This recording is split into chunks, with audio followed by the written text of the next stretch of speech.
एक ऐसी तारीख है जिसे भारत और भारत के लोग कभी नहीं भूल पाएंगे। 22 अप्रैल, जब आतंकियों ने जम्मू कश्मीर के पहलगाम में 26 लोगों को गोली मार दी थी और इस हमले के बाद आतंकवादियों के खिलाफ पूरे देश में गुस्सा था, काफी उबाल था, जिसके बाद भारतीय सेना ने ऑपरेशन सिंदूर चलाकर मात्र 25 मिनट के अंदर 26 मौतों का बदला लिया। 7 मई को आतंकवादियों के ठिकानों पर हमले कर उन्हें नष्ट कर दिया और अब कल इस हमले की बरसी है।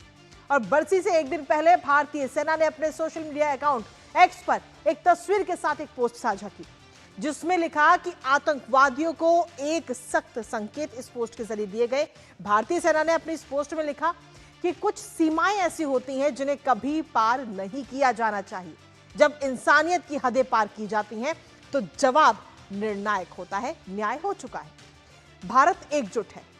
आखिर किस तरीके से ऑपरेशन सिंदूर को अंजाम दिया गया था और आज भारतीय सेना किस तरह और मजबूत हो रही है, बताएंगे आपको, साथ ही करेंगे चर्चा। उससे पहले आपको दिखाते हैं नहीं भूलता भारत। तो पहलगाम हमले की कल पहली बरसी है। कल 1 साल हो जाएगा इस हमले को। आतंकवादियों ने जब अचानक से जम्मू कश्मीर के पहलगाम में जो पर्यटक वहां पर पहुंचे थे उन पर हमला किया था और एक एक करके 26 लोगों को मौत के घाट उतार दिया था आतंकियों की तरफ से, और साथ ही 26 बेकसूर भारतीयों को निशाना इस दौरान बनाया गया था। उस दौरान की कई सारी वीडियोस भी हम सभी ने देखी और ऐसे में जिसके बाद में भारतीय सेना ने जवाबी कार्रवाई की और जवाबी कार्रवाई करते हुए 7 मई को ऑपरेशन सिंदूर को अंजाम दिया गया। मात्र 25 मिनट के अंदर 26 मौतों का ये बदला लिया गया। आतंकवादी ठिकानों को इस दौरान निशाना बनाया गया था भारतीय सेना की तरफ से, और भारतीय सेना जिसने आज एक बार फिर से ये पोस्ट की और ये बताया कि भारत के खिलाफ अगर आप मंशा रखोगे तो उसका जवाब देना भी भारत को बखूबी आता है, भारत भूलता नहीं है, और अगर आपने हद पार की तो इस बार सीधा वार होगा। आखिर इस सोशल मीडिया प्लेटफॉर्म एक्स के जरिए पोस्ट में और क्या कुछ कहा गया वो आपको बताते हैं। सीधे तौर पर इस पोस्ट में लिखा गया कि कुछ सीमाओं को कभी पार नहीं किया जाना चाहिए। भारत है, ये भूलता नहीं है, और जब मानवता की सीमाएं पार होती हैं तो जवाब भी निर्णायक होता है। न्याय हो चुका है, भारत एकजुट है।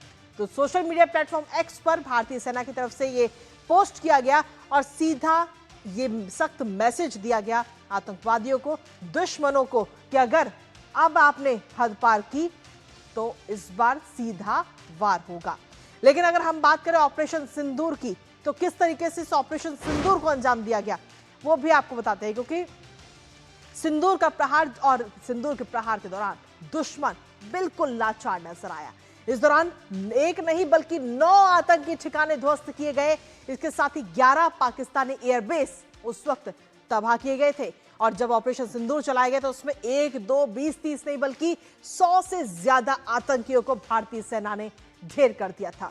संयुक्त रूप से तीनों सेनाओं की तरफ से यह कार्रवाई की गई थी, जिसमें व्यापक वैश्विक समर्थन भी पूरे विश्व का भारत को मिला था, और सबने साथ दिया था कि आतंकवाद के खिलाफ पूरा विश्व जो है वो एकजुट होता हुआ नजर आया था। तो चलिए अब आपको सुनाते हैं कि आखिर पहलगाम हमले की बरसी पर आम लोगों की तरफ से क्या कुछ प्रतिक्रियाएं आज सामने आई हैं, एक बार आपको सुनाते हैं। से आज हालात पटरी पे आ गई है और टूरिस्ट आने लगे हैं। ये हमें ही पता है कि मतलब टूरिस्ट कितने आते हैं और कितने यहाँ से भी निकल जाते हैं। तो मैं इसकी बड़ी मजम्मत करता हूँ कि जो 22 अप्रैल को हुआ था, तो मेरी अपील रहेगी हर एक टूरिस्ट इंडस्ट्री से रहेगी, जो हमारे बाहर के टूरिस्ट भाई यहाँ से आते हैं उनको मेरी अपील रहेगी कि वो आइए, जोगदर आइए और यहाँ डिफरेंट फील करिए आप। जो आपको यहाँ पर हर एक चीज, हर एक गवर्नर साहब की अपील से यहाँ हर एक बागात ओपन हो गए हैं। तो हम इसको मजम्मत करते हैं जो 22 अप्रैल को ये वाक़ा हुआ। तमाम लोग हम इसको मजम्मत करते हैं। हम ये चाहते हैं कि टूरिस्ट को पहलगाम आना चाहिए, लुत्फ उठाना चाहिए, ताकि कारोबार भी अच्छी तरह चले और हालात भी अच्छी तरह चले। तो आखिर आम लोग क्या कुछ प्रतिक्रियाएं हैं इसको लेकर वो हमने आपको सुनाई। और अब सीधा रुख करते इस वक्त हमारे सहयोगी का अनीस इस वक्त हमारे साथ जुड़ गए हैं श्रीनगर से। सीधा उनके पास चलते हैं।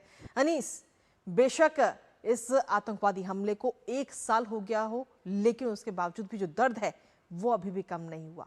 हमला जरूर किया गया और उस हमले का बदला भी भारतीय सेना ने बखूबी लिया। 26 मौतों का बदला मात्र 25 मिनट के अंदर भारतीय सेना ने लिया था। जी बिल्कुल। जैसा कि हमारे गृह मंत्री ने ये भी बोला है कि ऑपरेशन सिंदूर जब से शुरू हुआ था उसके बाद बंद नहीं हुआ था, वो हम्म। अभी भी जारी है। और जो सेनाएं हैं, जो सिक्योरिटी फोर्सेस हैं, वो अभी भी ऐसे मेजर्स ले रहे हैं, ऐसे चीज़ें काम ला रहे हैं कि ताकि जो टूरिस्ट कश्मीर आ रहे हैं या जी।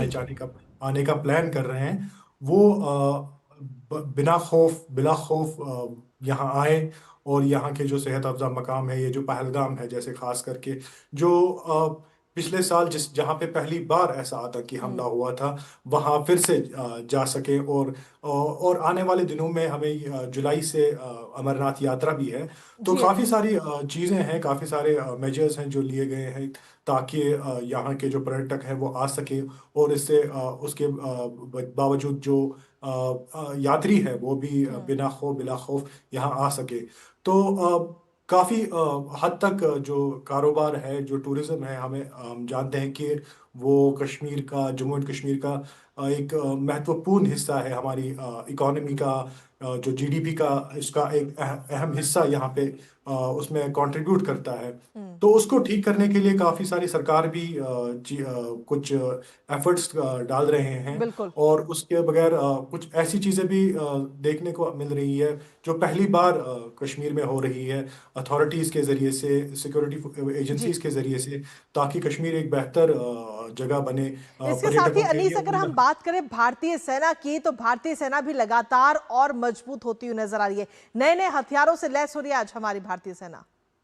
जी बिल्कुल। उसका हम एक आउटकम यही देख रहे हैं कि जितने भी जो ऑपरेशन सिंदूर जब से शुरू हुआ है, तब से आज तक बहुत ही कम जो है अटैक्स हुए हैं। और अटैक्स जो गन फाइट्स हुई है हम्म। वो तभी हुई है जब जो हमारे भारतीय सेना है जी। उन्होंने परस्यू किया है हम्म। आतंकियों को, अलगाववादियों को। ऐसा नहीं हो कि इनिशिएटिव अलगाववादी या आतंकियों के जरिए से हुआ है। जी। जब परस्यू किया गया है उनको, तभी झड़पें हुई है। और उसके बगैर भी बिल्कुल। हम देखते हैं कि हैबिटेशन जहाँ पे आबादी है, जी। ऑपरेशन सिंदूर के चलते हम्म। आबादी से काफी ज्यादा कम जो है वायलेंस देखने को मिली है। ठीक। और जितने भी अभी प्रेजेंट है हिस्टोरिकली, जी। हम देखेंगे सबसे कम नंबर्स जो है एक्टिव मिलिटेंट से, एक्टिव टेररिस्ट के हैं अभी। और लोकल विजिबल जो रिक्रूटमेंट है वो बिल्कुल नेग्लिजिबल है। और इस टाइम सिर्फ 7 जी। एक्टिव अलगाववादी है जो कहने को है कि जो सिक्योरिटी फोर्सेस बिलीव कर रहे हैं कि अभी है। बिल्कुल, और इसी तो के ये साथ ही एक अनीस कहीं ना ऐतिहासिक कहीं। नंबर है, जी। ऐतिहासिक लो नंबर है। बिल्कुल, भारतीय सेना मजबूत भी हो रही है और भारतीय सेना ने एक बार फिर से ये मैसेज भी, साफ मैसेज दे दिया है कि भारत जो है वो भूलता नहीं है और हद पार करोगे तो इस बार सीधा वार होगा। फिलहाल बहुत बहुत शुक्रिया अनीस, तमाम जानकारी हमारे साथ साझा